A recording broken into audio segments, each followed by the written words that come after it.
Greetings to all of our listeners and watchers today. We are so thrilled to share this work with you, reaching from Las Vegas to the world. Today, we were going to explore the concept of beauty. It's a very, very rich idea. And I wanted to share, first of all, that the great Nobel Peace Prize laureate Elie Wiesel, wonderful writer and thinker, said this about beauty.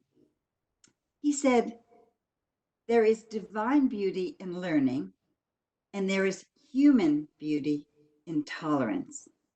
That really underscores the different faces of the word beauty, a very rich concept. This week, I told our college a story I'd like to share with you.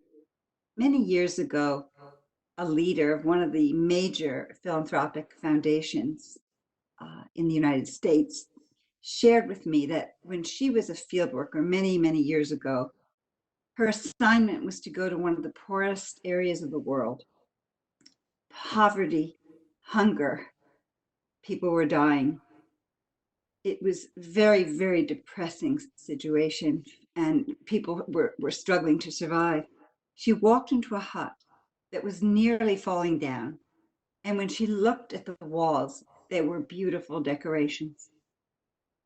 There were doilies with drawings on them, on the walls. And she said to herself, people cannot live without art. They can have the most terrible living conditions, but they need art and they need beauty in their lives. When she told me that story, I thought that beauty was a symbol of hope against all odds. It was a defiant symbol of hope in the middle of the worst circumstances in which people could live. And so that taught me also about the meaning of beauty in our world. I hope you enjoy our episode tonight of UNLV Arts Worldwide. And thank you again for being with us.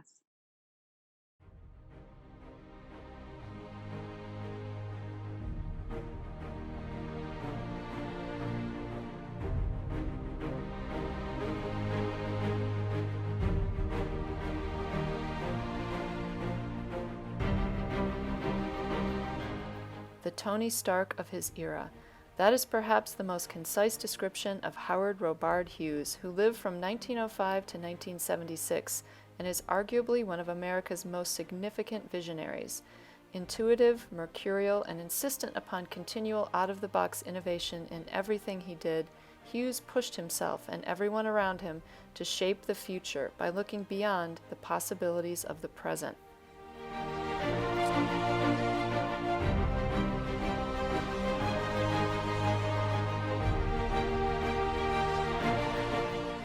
Hughes leveraged an initial inheritance from his parents to build one of the largest private fortunes in the world as he pursued an intense personal interest in motion picture production and aviation engineering. He established strong ties to Southern Nevada during the latter half of his life, and his estate donated his company records and photographs to UNLV for preservation and study.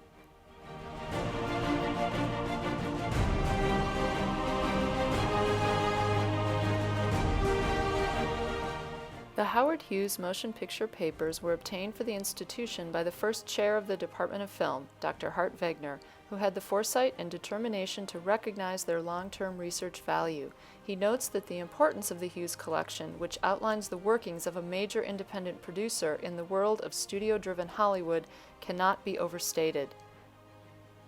These critical records have been stewarded by key Department of Film personnel, including Chair and Artistic Director Francisco Menendez, Associate Chair and Director of Production Operations Warren Cobb, and Film and New Media Specialist Jason Edmiston. And I am your narrator, Heather Addison. I joined the department as chair in 2016, thrilled by the unique research opportunities afforded by the Howard Hughes Archive. In fact, coming to UNLV Film was the culmination of a career arc that began at age 6 when I showed early promise in the arts. Another dream came true when I met Cindy Shane, Head of Technical Services and Special Collections and Archives at UNLV Libraries. We partnered to write a 61-page, single-spaced grant proposal, Inventing Hollywood, Preserving and Providing Access to the Papers of Renegade Genius Howard Hughes, which we submitted to the National Endowment for the Humanities in 2019.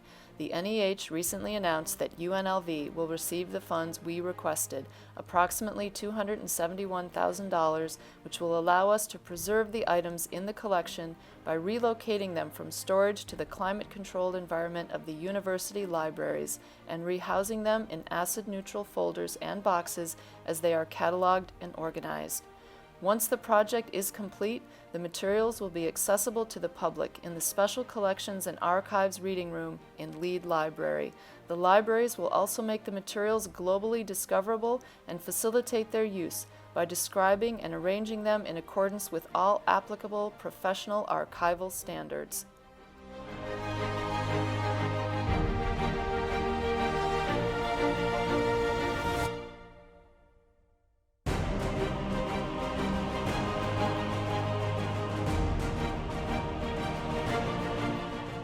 These extensive records span nearly a half-century and focus on Hughes' motion picture enterprises from the late 1920s through the mid-1970s, with an impressive range of materials related to the art, technology, economics, and social impact of American cinema, including prop planes from one of Hughes' most famous films, Hell's Angels.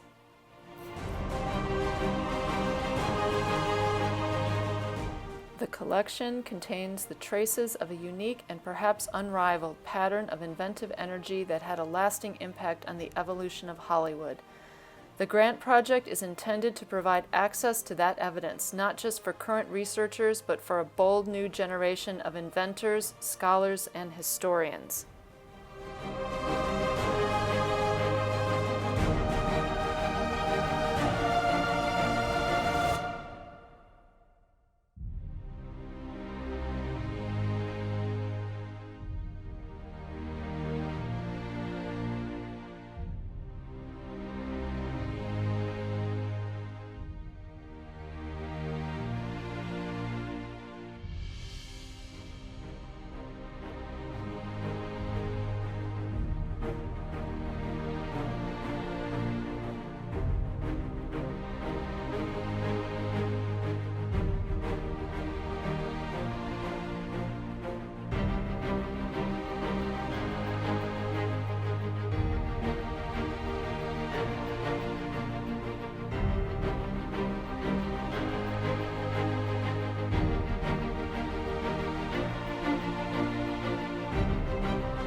Together, UNLV Libraries and the Department of Film look forward to ushering in a new age of stewardship and accessibility for the Howard Hughes motion picture papers, a project that will serve as an extraordinary testament to the evolution of the University of Nevada, Las Vegas as a premier research institution.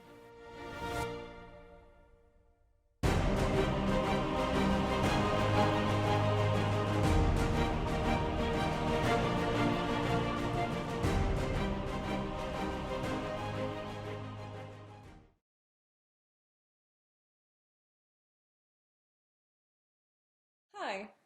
While I'm at home teaching classes and lessons over Zoom, I have been demonstrating musical examples by playing an antique pump organ that I have at home. In order for me to make sound, I have to pump the pedals. While I play it, you will hear the sounds of me pumping the pedals, key clicks, and various other sounds that, as you can imagine, perhaps an old instrument can make. I'm going to now demonstrate by playing Bach's Prelude in E minor, BWV 900, and an excerpt of Chopin's Mazurka in A minor, Opus 17 No. 4. These are both favorites of mine.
I wanted to greet all of you once more before we say goodbye for this week for UNLV Arts Worldwide. I hope you have enjoyed what you heard and saw tonight. And I'd like to tell you one more very short story about my encounter with the concept of beauty. A few years ago, as part of our Black Mountain Festival, a wonderful festival at UNLV, the author Mosid Hamid was one of the speakers and on one of the writers' panels. I was very excited because I had just read his marvelous book called Exit West. And with some trepidation, I went up to him and asked him if I could speak to him, and he couldn't have been kinder. I sat down next to him and I asked him about the ending of Exit West. Now, I'm not going to divulge the ending in case you haven't read it yet, but I said to him, Mr. Hamid, I loved your book. I was so sad at the end. It was so poignant. And he said, but don't forget that sadness can be beautiful too. And it just was a beautiful piece of poetry in a way that he shared with me. And I think it underscores yet again the different faces of the concept of beauty. Thank you so much for being with us tonight or morning, depending on where you are in the world. Reaching from Las Vegas to the world, we're UNLV Arts Worldwide. Hi, my name is Ariadna Ramirez. I am a junior at UNLV. The choreography assignment was to make a dance relating to what the world is currently experiencing. I wanted to make a dance that explored isolation, not being able to go anywhere outside of a small, confined space, being physically stuck, but also mentally stuck. It is not a part of human nature to be isolated and apart, to be nowhere.